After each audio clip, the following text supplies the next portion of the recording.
এখানে অভিভাবকরা যারা আছেন, আল্লাহর ওয়াস্তে আপনার সন্তান কোন দিকে ঝোঁক, শুধুমাত্র একদিকে দিকে তাকানো দরকার নেই। আপনার সন্তানটা কোন দিকে ঝোঁক, সে আঁকতে ভালোবাসে, ক্যারিয়ারটা ওইদিকে নিয়ে যান।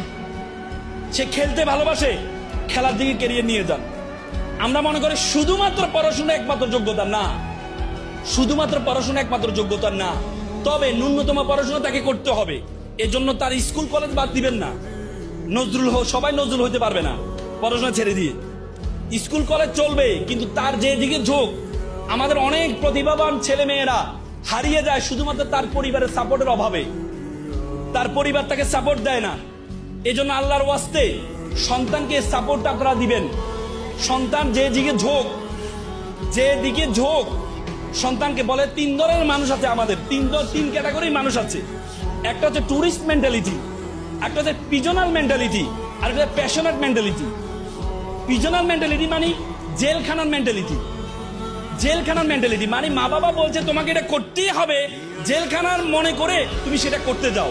তাদের সফলতা হার মাত্র 5%। পিজনাল মেন্টালিটি বলে এক চোরকে বলে, চোর তুই এত মায়ের কেমনে খাস, বেঁধে মারলে সবাই খেতে পারে। মানে